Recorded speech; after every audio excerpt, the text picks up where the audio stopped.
Hi everyone, I'm Mario and welcome to Code on Fire. I'm sure many of you already know how to implement a basic health system, but in this tutorial we're going to level up. We're going to see how to create it in a modular, decoupled and data-driven way. This is the true professional path to creating a solid system that you can instantly assign to any character, enemy or object in just a few steps. Let's get started. First, we need to define our data structure. Right-click in the content drawer, go to Blueprint class, search for a primary data asset and select it. Let's call it PDA health config. You can think of this file as a schema or a base template. It won't hold the specific health of an enemy, but it will dictate the roles for all future health profiles we create. But before opening it and filling it with variables, let's understand the theory. What exactly are data assets and why do true developers love them? A data asset is a static data container saved directly on your disk. It separates the data, the what, from the blueprint logic, the how. In a professional game, stats don't change inside the code. The code reads the data from the data asset and adapts. This means you can change variable values right from the editor without ever having to open and risk breaking your blueprint code. This is a huge development best practice. Let's open the PDA health config. As you can see, it's an empty blueprint with no event graph. On the left, let's go to Variables and click the plus button. Let's call this first variable max health. On the right, set it to float. This will be the starting max health of our actor. Attention here. We will not put the current health that decreases during gameplay in here, because data assets are read-only. We'll handle the dynamic health later. Let's click the plus button again to create two more variables. We'll call one hit sound of type sound base and the other hit VFX of type Niagara system. We won't actively use these two variables today, but I added them to show you how you can put any kind of value in a data asset to define a character's game feel, like the sound or visual effect when they get hit. Let's say they compile our primary data asset and close the window to go back to the content drawer. Now, right-click in an empty space, go to Miscellaneous, Data Asset, and choose the class we just created, our PDA health config. Let's name this file DA Player Stats. If we open it, we have a beautiful spec sheet ready to be filled with the specific values, sounds, and effects for our player. Let's set the max health to 100, save and close. Now let's create another data asset for our enemy. With the same process, as you can see, we can have a different data asset. If we open it, we can put different values in it compared to the players. Now that our data is ready, we need to engine to make it work. Let's create an actor component and call it BPC Health. Unlike a normal blueprint actor, a component is a plug-and-play module. It has no physical form in the world. It's a pure logic that we can attach to anything: a player, a barrel, an enemy. Let's open our component. First, we need to tell it where to read the data. Let's create a variable and call it health config. For the variable type, search for the exact base class we created earlier, PDA health config. Attention here. Click on the closed eye icon next to the variable to open it. This makes the variable public. allowing us later to assign our specific data asset directly from the main panel.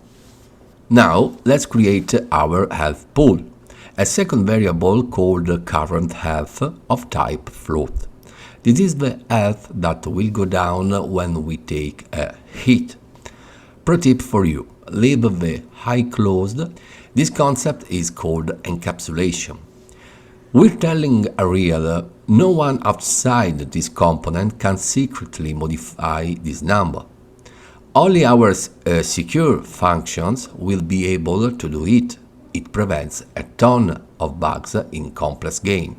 Let's go to the event graph and wire it all up. Drag the health config variable into the graph. Since we're working like pros, we take nothing for granted. Pull a wire from the blue health config pin, search for the isValid node, the macro with the question mark, and connect it to the execution pin of the begin play. What does this node do? It checks if a data asset has actually been assigned to the character. If it's empty, it stops and prevents the game from crashing. Let's pull another wire from our health config and search for get max health. We'll take this value and use it to fill our current health variable using a set node. Make sure to connect the set node to the output of the isValid. So drag current health into the event graph as a set and connect it to max health. On game start, the component reads the extraction manual, the data asset, and fills up the health. Simple, clean, and impossible to break. Now that our tank is full, we need to create a system to empty it when we take damage, or fill it if we pick up a medikit, for example. In our BPC health, let's create a new function and call it update health. Let's immediately add an input parameter in the details panel, call it change amount, and set it to float. Let's take our current health and add it to change amount. You might be wondering why an addiction if we need to deal damage. Simple. If we pass it a negative number, it will subtract damage. If we pass it a positive number, it will add healing. One single clean function to handle everything. We don't want the health to drop below 0 or exceed the maximum allowed, so let's insert a clamp node. It's our safety lock. We leave the minimum value at 0.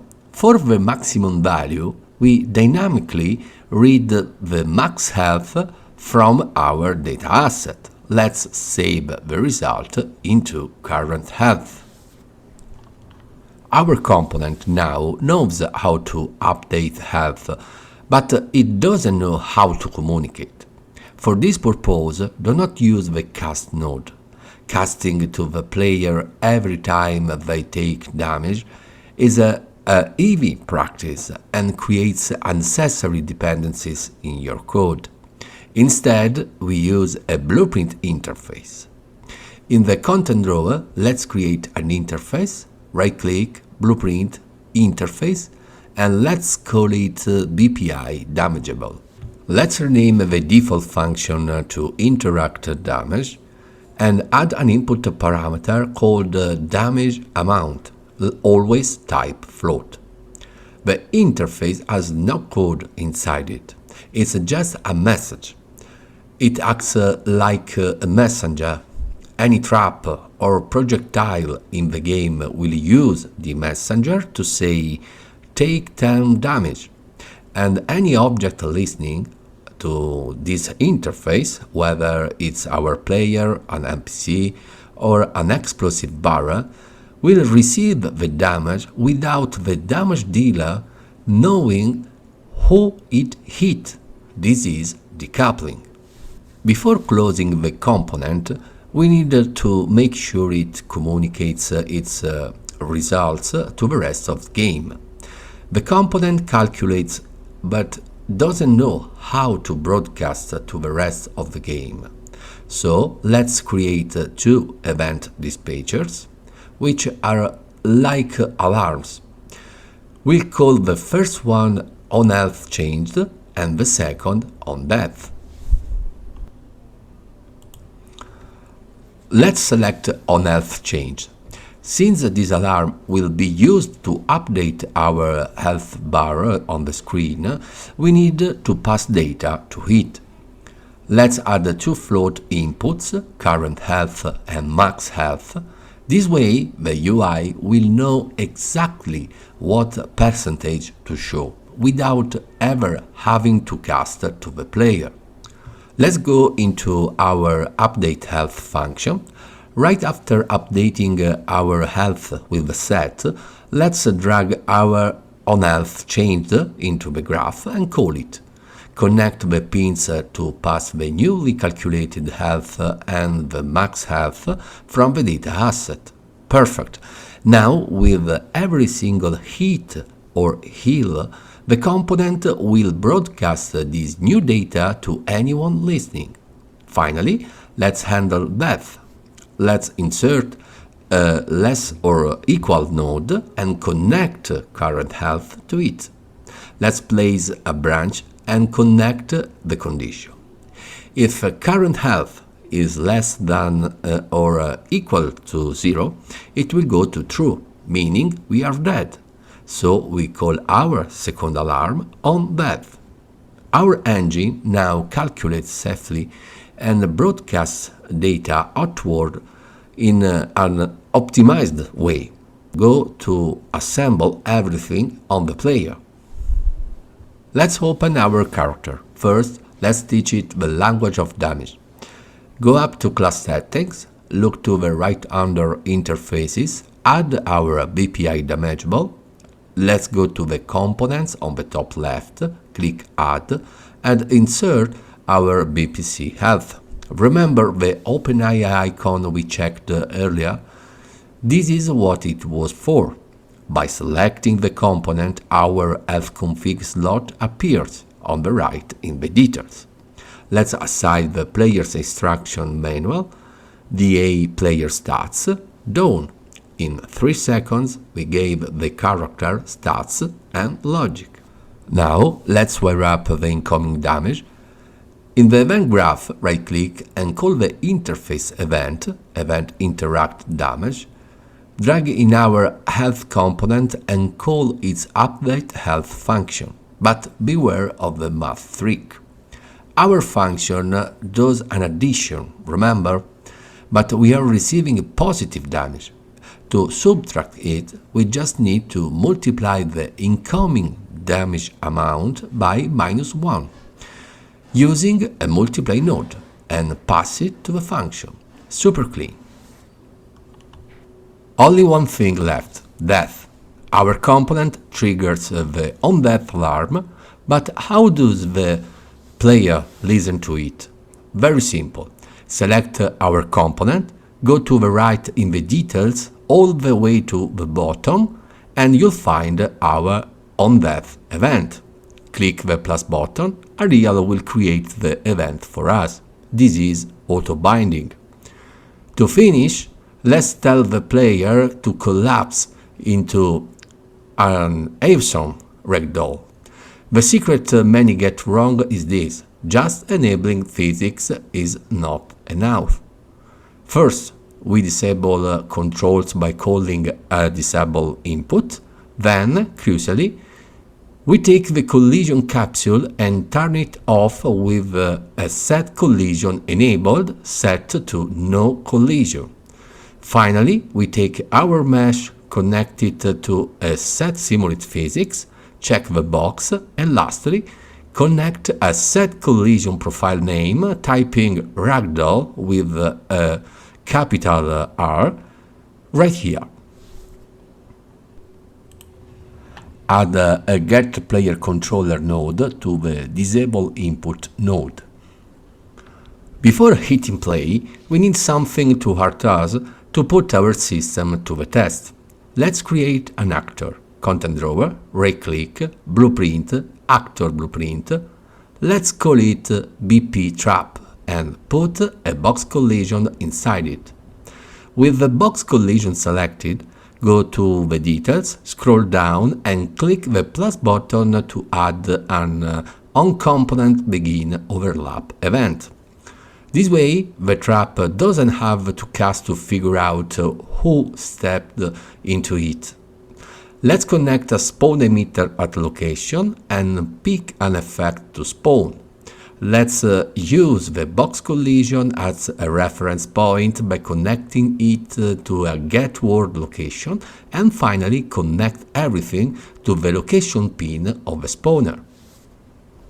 Let's grab the other actor pin and simply call our interface message, interact damage message. Set the damage to 25. If whoever enters the trap as the interface, they will take damage. Otherwise, the game will ignore the message. No errors, no crashes. Just to be sure, let's go to update health in the BPC health and add a print string to see the health level dropping by connecting it to current health. Let's drag our trap into the game scene and position it. Hit play and let's test.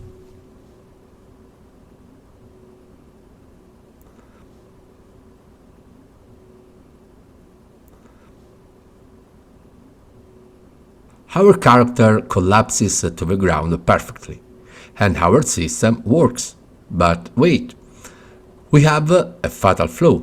Our system is completely decoupled, meaning the trap is blind.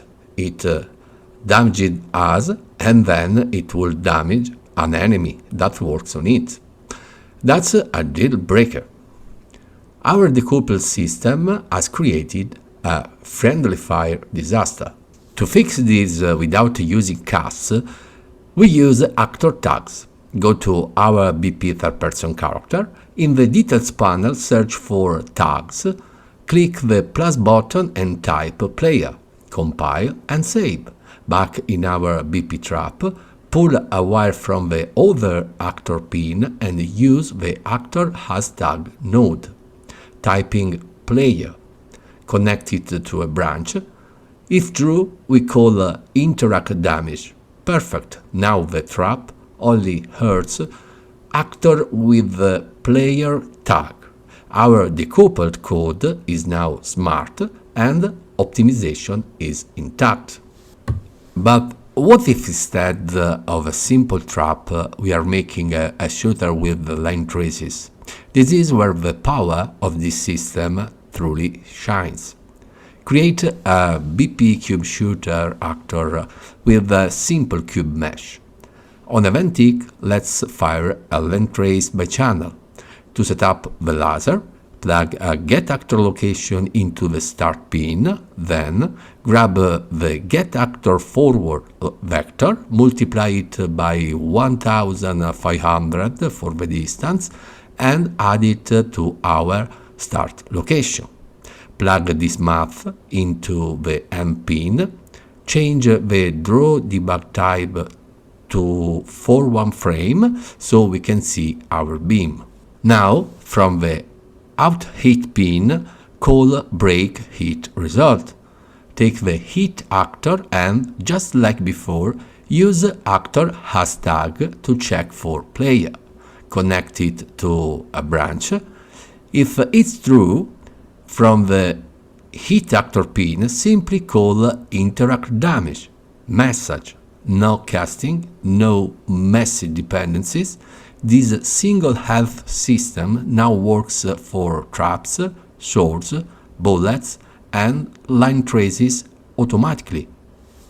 One crucial detail before testing.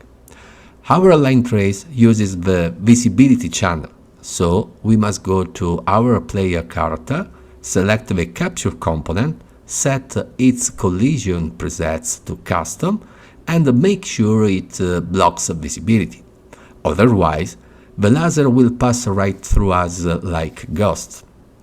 Hit play and test. There you have it, a professional, faction-based and highly optimized health system for all your future games. Drop a like and subscribe for more professional Unreal Engine tutorials. That's all. Thanks for watching. See you in the next one.